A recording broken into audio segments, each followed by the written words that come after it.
네, 시장이 반등을 전일까지는 이어가는 분위기였습니다. 오늘 뉴욕 증시가 약세였기 때문에 시장의 방향성이 어떻게 잡힐지는 또 봐야겠지만 앞으로 차기 주도업종과 종목이 뭐가 될 것인가에 대한 고민은 끊임없이 해야 할 것 같습니다. 오늘도 시장의 중심이 될 만한 종목 보고 리포트에서 함께 찾아보도록 하겠습니다. 하이투자증권 강북 WM센터 이영훈 부장과 함께합니다. 부장님 안녕하세요. 안녕하세요. 네, 오늘은 먼저 이제 리뷰할 종목이 있습니다. 네. ABL 바이오인데 그때 사노피와의 에로로 급등을 했다가 좀 빠진 이유가 신뢰성의 문제다라고 얘기를 하셨는데 어제 좀 관련된 얘기들이 나왔나 봐요. 예, 어제 네.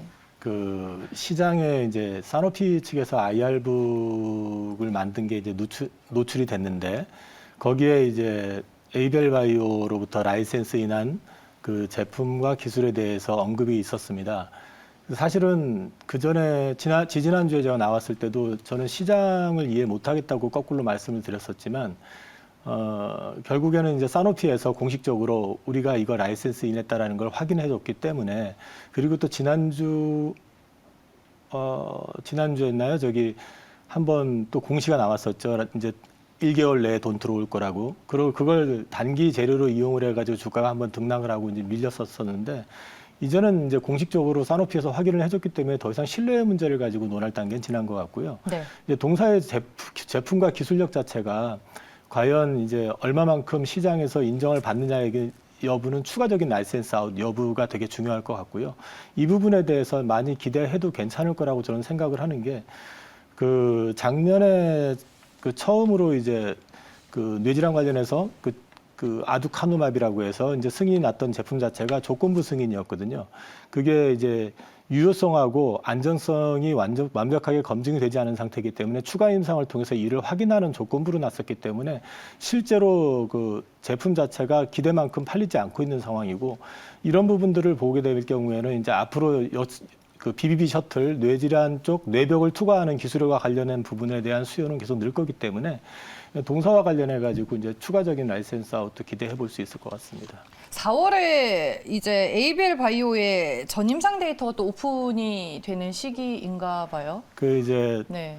그 ABL 바이오가 이제 플랫폼 업체다 보니까 기술을 이제 세 개를 갖고 있다고 말씀을 드렸는데 이제 아마켓 쪽에서도 이제 추가적으로 나오는 것들이 좀 있고요. 어저께 나왔던 것 중에 하나가 이제 ABL 111이라고 해가지고 저기 중국의 그 업체 이름이 갑자기 생각이 안 나는데 중국 업체하고 이제 공동 개발을 하고 있는 거 있는데 그게 이제 희귀 의약품으로 지정이 됐다고 합니다. 이제 지금 현재 임상 이상 진행 중이고요.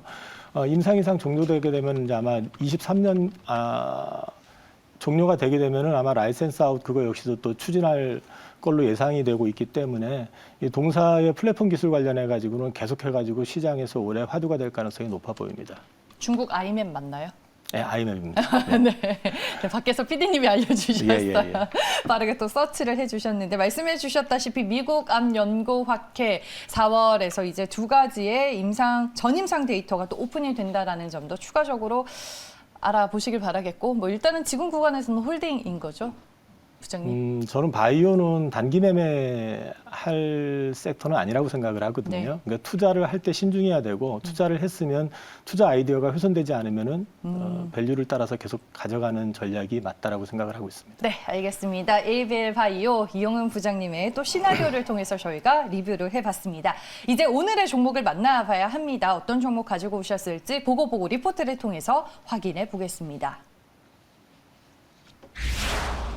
양산과 수율 확보되면 글로벌 2위 이오플로우라는 회사를 소개시켜 드리려고 합니다.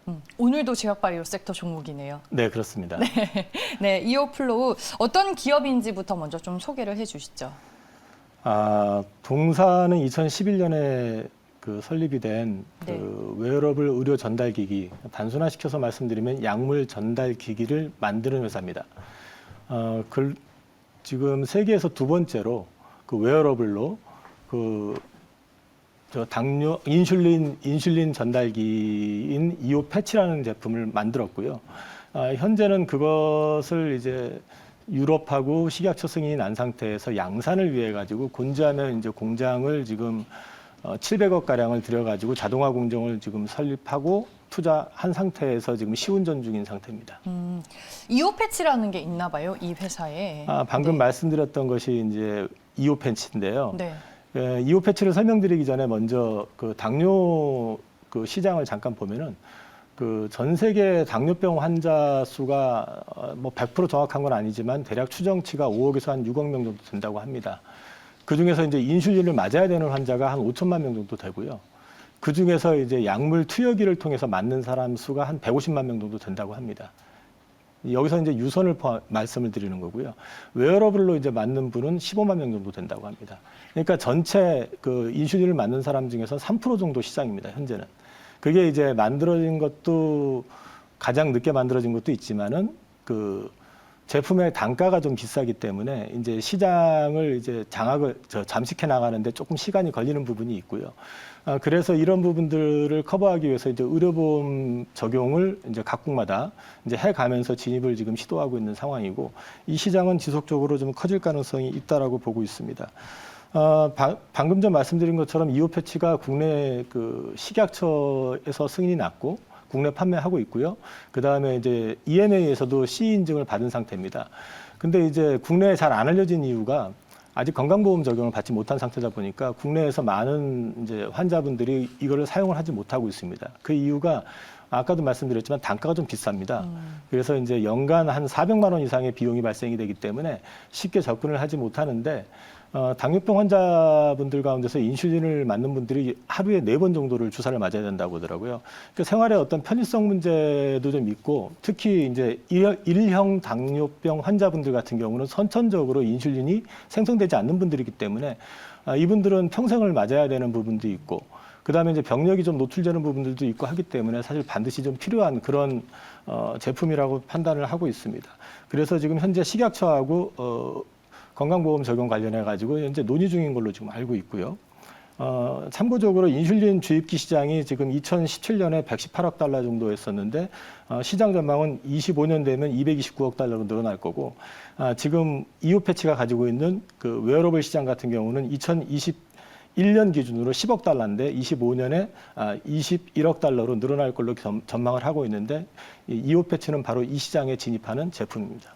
그렇군요. 알겠습니다. 그러면 그 외에 최근에 뭐 회사의 뭐 계약 상황이라든지 네. 근황은 좀 어떤가요? 먼저 이제 계약 상황을 좀 잠깐 말씀을 드리면 그 유럽 CE 인증을 받고 나서 지금 이탈리아의 메나린이라고 하는 그 역내 최대의 당뇨병 전문 제약사인데 거기하고 5년에 걸쳐서 1,500억 지금 계약을 한 게 있고요. 그리고 작년 말에 인도네시아의 그 PTPNS라는 그 기업하고 5년에 걸쳐서 450억 계약을 한 게 있고요. 그리고 이제 중국에 있는 시노케어라는 회사하고 여기도 마찬가지로 당뇨병 그 혈당 측정 전문 기업입니다. 거기하고 지금 그 조인트 벤처를 설립을 해가지고 이제 품목 승인 절차부터 시작해서 임상을 거쳐가지고 23년에 출시할 예정으로 지금 진행을 하고 있습니다. 그리고 지금 아까도 말씀드렸지만 이게 단순히 당뇨병에만 해당이 되는 게 아니고 이게 이제 약물을 전달하는 전달기 역할을 하기 때문에 이게 이제 또 하나의 플랫폼이 될 수 있는 회사입니다. 그 약물 전달 외에도 그 자이힙이라고 하는 이제 벤처기업 그 영국에 있는 벤처기업인데요. 그 회사하고 지금 조인트 벤처를 설립을 해가지고 이 자이힙이 갖고 있는 비만 치료제, 그 다음에 그 내쉬라고 해서 이제 비알코올성 지방 그 치료제 그 요쪽을 관련해 가지고 지금 이제 웨어러블로 또 역시 마찬가지로 제품을 만들려고 지금 이제 진행을 하고 있고 현재는 임상 1상이 종료된 상태고 2상이 종료가 되면 역시 이것도 기술 이전을 하든 뭐 수출 그 어떤 방식을 통해 가지고 수익화 사업을 전개할 예정이고요. 마지막으로 이제 파미오라고 하는 자회사를 통해 가지고는 인공 신장을 지금 또 개발하려고 드렉셀 대학교에서 이제 나노신소재 기반의 어떤 기술을 도입을 해가지고 현재 그 관련된 부분도 진행을 하고 있습니다. 자회사랑도 뭘 또 준비하고 있나 봐요. 그러니까 이제 회사가 그 영역별로 지금 자회사를 좀 많이 만들어 가지고 이제 인공신장 같은 경우는 파미오를 통해 가지고 진행을 하고요. 그 다음에 이제 방금 전에 말씀드렸던 그 회사 방금 전에 말씀드렸던 네, 어디 뭐죠? 회사? 자이힙과 완전 관련되어 네. 있는 회사. 네. 이 조인트 벤처 같은 경우는 이제 말씀드렸던 이제 비만, 그다음에 이제 내시치료제 뭐 이런 식으로 해가지고 이제 영역을 조금 구분을 해가지고 이제 제품화하고 상업화를 지금 시도하고 있습니다. 오늘 이제 보고보고 리포트에서 양산과 수율이 확보가 되면 글로벌 2위, 그러니까 확보가 되면이라는 표현을 해주셨습니다. 이게 어떻게 보면 이오플로 회사의 지금의 가장 중요한 포인트일까요? 네네, 그렇습니다. 그러니까 동사는 앞서 말씀드린 것처럼 이제 식약처 승인 났고 네. 유럽에서 C인증까지 받은 상태이기 때문에 제품에 대한 검증은 끝났다고 보는 게 맞고요. 근데 이제 중요한 것은 동사가 아직은 제품을 제대로 팔아본 경험이 없기 때문에 이제 양산의 문제가 이제 대두가 될 수가 있고, 그리고 이제 거기서 수율이 적정한 수율이 나와야지만이 또 이제 회사가 매출이 올라가면서 이익을 낼 수가 있을 테니까 이 부분에 대한 검증이 좀 필요한 상황인데, 현재는 곤지암 공장에다가 700억을 투입을 해가지고 현재 자동화 설비 투자를 해놓은 상태고요. 시운전을 하면서 이 부분에 대한 테스트를 지금 진행하고 있는 걸로 알고 있습니다.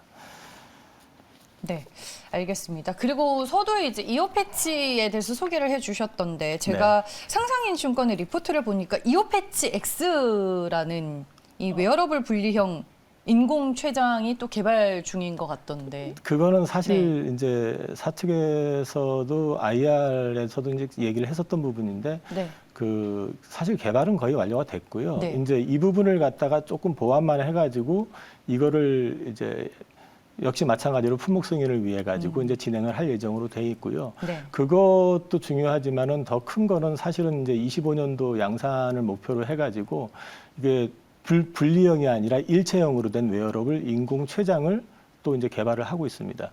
이게 2호판인가요? 네, 2호판입니다. 네. 그래서 이 제품까지 이제 만들어지게 되면은 뭐 기술에 대한 얘기는 더 이상 뭐 논할 필요가 없는, 그리고 이쪽 시장 내에서도 충분히 그 글로벌 넘버 원으로 지금 자리 잡고 있는 인슐렛과 경주어 볼 만한 그런 위치까지 올라설 거라고 기대하고 있습니다. 글로벌 2위라고 표현해 주셨잖아요. 글로벌 1위는 어딘가요? 인슐렛이라는 회사고요, 미국에. 네. 그 회사가 지금 아까 뭐 21년 기준으로 해가지고 이제 10억 불 정도, 그러니까 1조 2천억인가요? 그 정도 매출이 이제 나왔거든요. 그게 이제 시장 개척을 하면서 10년에 걸쳐 가지고 이제 만들어낸 매출이거든요. 근데 동사는 사실은 그쪽이 먼저 개발을 해놓고 치고 나갔기 때문에 그 뒤를 따라가는 구조이기 때문에 이제 가격적인 경쟁력, 그다음에 제품적인 측면에서 충분히 대응할 수만 있다고 하면은 시장 개척하는 데는 크게 어렵지 않지 않을까 싶습니다. 네, 알겠습니다. 저희가 키포인트를 쭉 다 들어보기는 했는데 이게 주가의 가치를 산정하는 게 또 쉽지는 않은 섹터잖아요. 제약바이오라는 게. 네, 그렇습니다. 밸류에이션을 좀 어떻게 적용하고 계세요? 그 제약바이오 쪽은 사실 항상 딜레마가 이제 매출이 없다 보니까 네. 밸류에이션을 산정한다는 게 좀 막연할 수도 있는데요. 우선 이제 글로벌 1위로 지금 자리하고 있는 그 인슐렛이라는 회사를 보시면은 그 회사가 시가총액이 한 20조 원 정도 됩니다. 근데 20조라는 거는 지금 현재 실적을 가지고 얘기하는 것이 아니고 그 시장 자체가 이제 성장하고 있는 시장이라는 게 가만히 되는 거거든요. 마찬가지로 이제 이오플로우 같은 경우도 그런 맥락에서 접근을 해보면서 이제 시장의 어떤 가치를 좀 산정해 볼 필요가 있을 것 같은데, 일단은 뭐 단계별로 대응을 할 생각입니다. 우선은 제품화가 완성이 그러니까 된 상태에서 상용화를 위해 가지고 이제 양산 준비 단계까지 들어간 상황이다 보니까 그런 부분들을 이제 감안을 해서 접근을 해서 본다고 하면은 지금 주가 수준보다는 좀 위에 있어야지 전 적정하다고 좀 생각을 하고 있고요. 그런 부분을 이제 차트상으로 대입을 해서 보면은 작년에 무상증자 유상증자를 했었기 때문에 그것 때문에 주가가 조금 변화가 있기는 하지만은 한 28,000원 정도까지는 일단 1차 목표를 설정을 해서 지켜볼 필요가 있을 것 같고요. 향후에 이제 그 추가적인 수주라든지 그다음에 양산 관련된 이슈라든지 그다음에 이제 올해 연내 FDA 또 저기 승인 신청 들어간다고 했으니까 네. 그런 이슈들이 이제 나올 때마다 이제 밸류에이션에 대해서 재평가를 다시 해가면서 목표 주가를 변경해야 될 것 같습니다. 네, 기업의 내용을 너무 잘 알고 계셔서 제약바이오의 통답게 아닙니다. 네, 오늘 이오플로우라는 회사에 대해서 알아볼 수 있는 시간이었습니다. 일단은 뭐 1차 목표 주가로 28,000원 제시를 해주셨고 추후 기업을 통해서 나오는 얘기나 상황들이 있으면 저희가 또 이 시간을 통해서 리뷰로 도와드리도록 하겠습니다. 보고보고 리포터 오늘 이 시간에는 하이투자증권 강북 WM센터 이용훈 부장과 함께했습니다. 고맙습니다. 감사합니다.